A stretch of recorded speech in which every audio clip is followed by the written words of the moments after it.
School का ज़माना। सही। हमारे एक उस्ताद रोज़ाना ब्लैक बोर्ड पर एक अलामा का शेर लिख दिया करते थे। क्या और बात। बड़े खुश खत थे वो, खताती भी अपनी जगह, लेकिन रोज़ाना एक नया शेर लिखते थे और हम पढ़ते थे।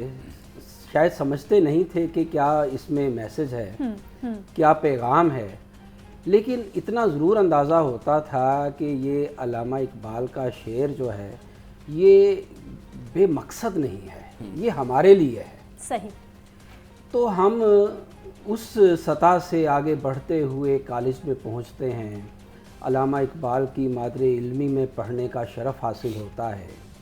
तो ज़ाहिर है कि इकबाल की मादरे इल्मी में जब हम जो हैं एक तालिब इल्म के तौर पर जाते हैं तो यकीनन इकबाल से हमारी मोहब्बत जो है बढ़ जाती है।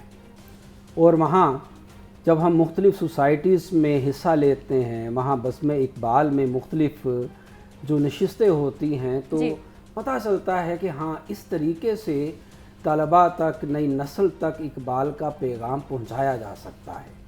आज एक उस्ताद की हैसियत से मैं देखता हूँ तो पता चलता है कि आज हमारी ज़िम्मेदारी है कि हम इकबाल का पैगाम नौजवानों तक पहुँचाएँ।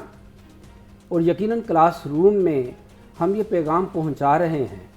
निसाब में अल्लामा इकबाल का कलाम बहुत कम है, मैं समझता हूँ कि ज़्यादा होना चाहिए। ठीक। और फिर हम ये भी देखते हैं कि महज इंटरमीडिएट तक अल्लामा इकबाल से जो है हमारी आशनाई है, और इसके बाद हम बिलअमूम मुख्तलिफ़ डिसिप्लिन्स में अल्लामा इकबाल के कलाम या उनके पैगाम को देख नहीं पाते। तो इस तरफ भी हमें तवज्जो देने की ज़रूरत है। और इसके अलावा ये जो आपने बात की है कि इकबाल डे कैसे मनाना चाहिए, छुट्टी होनी चाहिए या नहीं होनी चाहिए, मैं ये कहता हूँ कि छुट्टी हो या ना हो, लेकिन जब आप तालीमी इदारे में हैं तो आप इकबाल के हवाले से नस्ल नौ को बताएं इकबाल का पैगाम क्या है। सिर्फ इकबाल के नाम से आशना मत करवाइए, वो पैगाम पहुंचाना चाहिए। और वो पैगाम कैसे पहुंचेगा? पहले आपको उर्दू ज़बान के हवाले से बुनियादी इक़दामात करने होंगे। आपको उर्दू ज़बान का वो ज़ौक़, वो शौक़ जो है नौजवानों में पैदा करना होगा, तभी वो इकबाल के कलाम की तफ़हीम कर सकेंगे। आज मैं देखता हूँ कि हमारे नौजवान हमसे बरमला ये कहते हैं कि जी हम इकबाल के अशार नहीं समझ सकते, ये मुश्किल अशार हैं। भाई मुश्किल नहीं है, माहौल हमने बदल दिया है।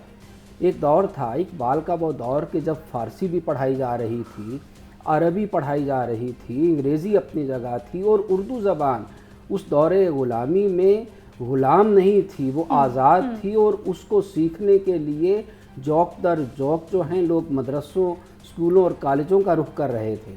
लेकिन आज हम देखते हैं कि उर्दू ज़बान जो हमारी कौमी ज़बान है, और हम एक आज़ाद मुल्क में इस कौमी ज़बान का अलम बुलंद किए हुए हैं, ये ज़बान जो है उस दौरे ग़ुलामी से ज़्यादा ग़ुलाम नज़र आ रही है।